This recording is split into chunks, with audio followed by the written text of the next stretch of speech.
This is how most people first see Las Vegas, from the air, at night, with lots of bright, almost unidentifiable lights. About 25 minutes before you land, the pilot will inevitably tell you that you're approaching, and you'll be looking for some signs of the city that you've imagined before you arrived. And you might see something around Lake Las Vegas or maybe on Boulder Highway. But then in the end, you'll see something that might change your life forever. Today, we talk about Vegas 101 on Vegas Tips and Tricks. Okay, everybody, so today begins Vegas 101 for our program here on the Vegas Tips and Tricks Weekly Show. And hopefully, a number of you will see this that have not seen the channel before. Hopefully, some of my subscribers and supporters will share it out to friends and family that are thinking about going to Las Vegas. And Las Vegas is at once both one of the easiest destinations to plan a trip to and also one of the most confusing and difficult ones. And I'll explain here as we go along today. If you don't know me, I'm J.R. Swift. Been doing this channel for over 5 years now. We also have a Facebook group, over 200,000 members, also called Vegas Tips and Tricks, where we ask questions and respond to people's questions about Las Vegas. And one of the things about Las Vegas that can be a little bit overwhelming to people is simply the fact that there's so many choices. You know, if you choose to visit, say, New York City or Nashville or Disney World, let's say, I'm sure you have a lot of options of where to stay and what to do. And, you know, those options kind of arrange themselves more or less on a financial scale. You know, if you want to stay at the nicest hotel in Disney World, you'll be like right across the street from some kind of animal exhibit, and giraffes will greet you in the morning, and Disney princesses will bring you meals. And I mean, that's pretty cool. And again, if you want to stay right in the heart of Times Square or, you know, right downtown San Francisco, all of these places are great. Las Vegas can be just really, really confusing. The most common question we get in the Facebook group basically comes down to, where should I stay? And there's a reason for that, because out of the top 20 hotels in terms of capacity anywhere in the world, 10 of them are on the Las Vegas Strip. And that's just insane. And some of these properties are genuine luxury resorts, places worth $200, $300, $400 a night, and others are somewhat more modest, but maybe modest by Las Vegas Strip standards, but maybe not by the standards that you're used to. Let's take a look. I actually think this is one of the most underrated check-in areas in Las Vegas, here at the Luxor. Have the nice video screens you can watch while you wait. It's kind of pretty. And it's kind of a nice ride down in the escalator. So, kind of cool. All right, we're here. So yeah, that's the Luxor, Las Vegas. And you might think it's one of the more elaborate properties, one of the more expensive properties in the city. After all, you're staying inside an actual pyramid, and there's well over 4,000 rooms. And yet Luxor is one of the budget properties in Las Vegas, as you can see from our quick video there. A beautiful lobby area. Yeah, some of the rooms are a little modest, you know, particularly if you actually want to stay inside the pyramid. But there are a lot of great values there. And there's a lot of really good quality rooms, and that's true with a lot of places. You know, you might drive up and down the Strip, and if you don't know any better, you might think, boy, I want to stay in that castle over there. Excalibur, again, probably even more modest than the Luxor, but I mean, it is an amazing facility, an amazing property. And that's what you run into when you go to Las Vegas, is so many choices. And a lot of times, particularly those of us who've been to Las Vegas multiple times, will try to discourage you. We'll tell you, oh, well, don't stay at Harrah's, or don't stay at Planet Hollywood, or don't stay at Luxor. They're trashy. And, you know, we kind of develop this bias. We kind of develop a kind of prejudice based on our own experiences, and also based on the fact that we're really, really spoiled. If you're used to traveling to business hotels in medium to large cities and spending several $100s a night for very modest accommodations. When you get to the Luxor, for example, and check into one of their basic, say, tower rooms, you're going to be blown away because you probably only spent $70 or $80, and that's, on the high end, to stay there. But again, those of us that have been there 50 times or dozens of times tend to try to dissuade you and say, oh no, you have to stay at the Wynn or you have to stay at Bellagio or someplace like that, someplace nice. These places are trashy. And, one of the problems with maintaining hotel rooms that have 3, 4, 5,000 rooms is inevitably there are issues. Inevitably, you have maintenance problems. Inevitably, you have just issues with, chipped paint or damaged furniture. Inevitably, you have difficulty just maintaining high quality housekeeping. So, I just wanted to throw in that little video of the Luxor to just kind of show you that here's a property that kind of gets a bad rap, but that's a pretty beautiful segment there.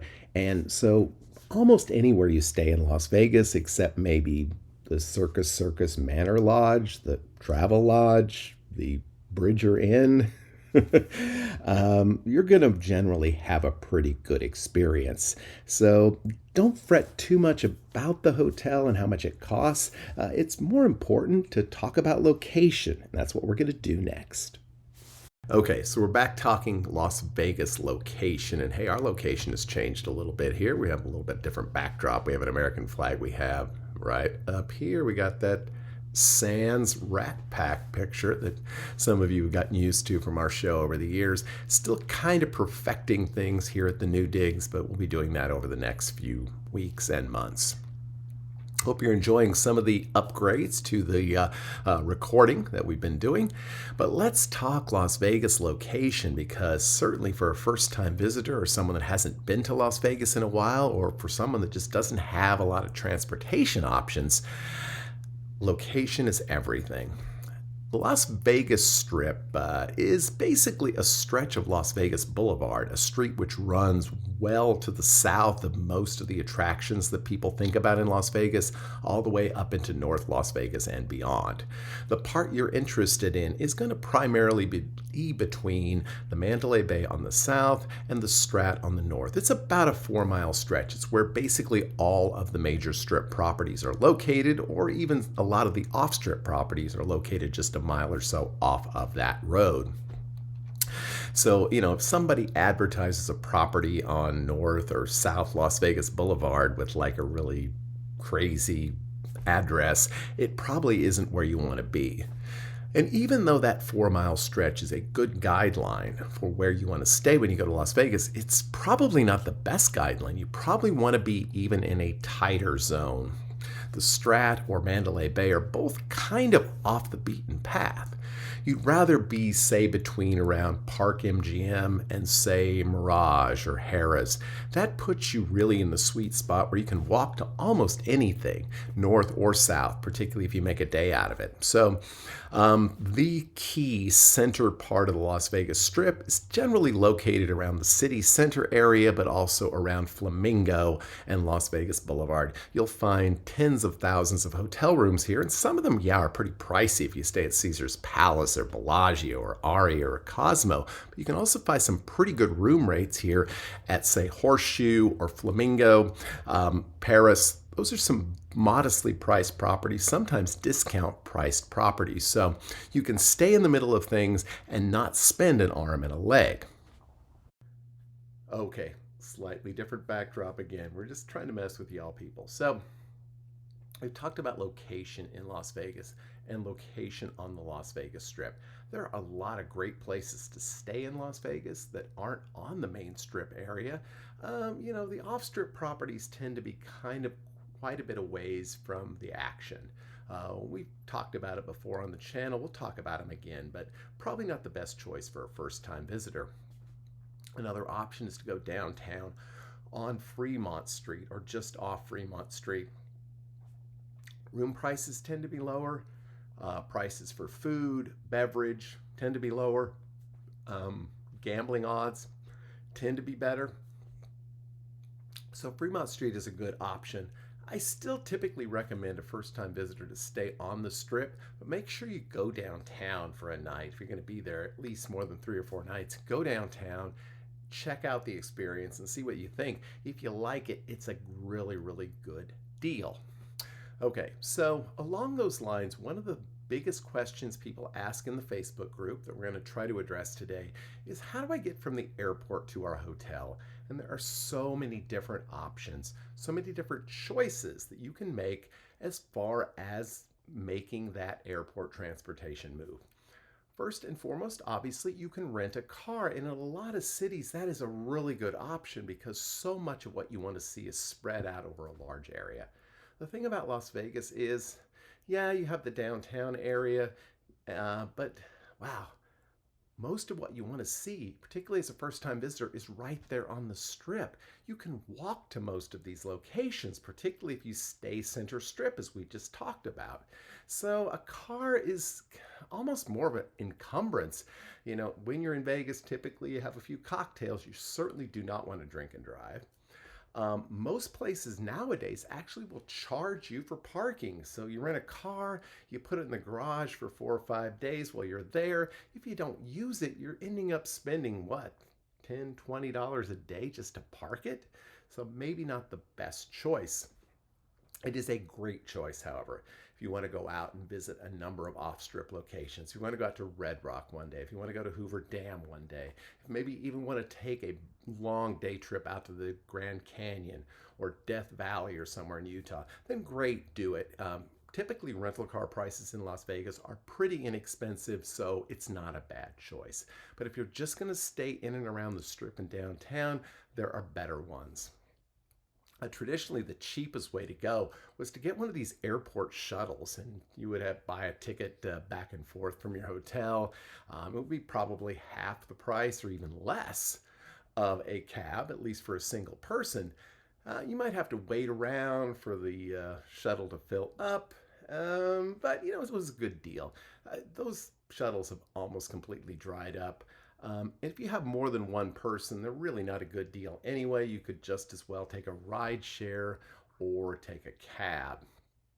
And that's really your two best options when you get there. If you get out to the baggage claim area, even if you don't have a bag to claim, that's what you want to do. Go to the baggage claim area there at the airport, and you'll see a exit for taxis. It may look like a really, really long line. It'll clear very, very quickly by and large.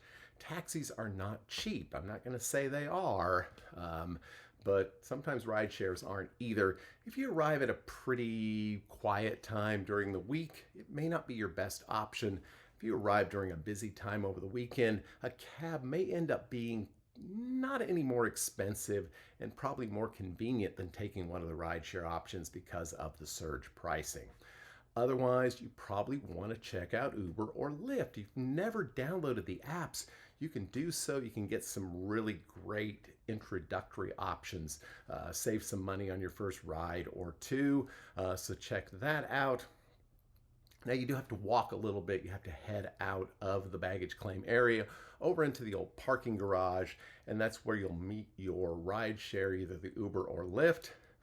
Traditionally, it's been 25 to 50% cheaper, and that's probably still pretty accurate. But again, if you're there during a really, really busy time when the rideshare companies institute the surge pricing, you're probably just as well off with a taxi. Anyway, you're going to be just fine. You can theoretically take a bus from the airport, and it is technically possible to walk to your hotel, but I certainly cannot recommend that. So that's a little introduction to getting to Las Vegas, what to do when you get there, what area to stay in. Next week, we'll continue on with Vegas 101. If you have any questions, if you want us to talk about anything next week we didn't talk about this week, please let me know in the comments below. If you enjoyed what we did today, outside of hitting that, please do hit that like button. Consider subscribing. Consider sharing this channel with your friends, because we really do try to provide a lot of good information absolutely free of charge to future and current Vegas visitors. All right, well, we'll talk to you again next week. Until then, I hope you have a great, lucky, and healthy week, and we'll see y'all again real soon. Bye-bye.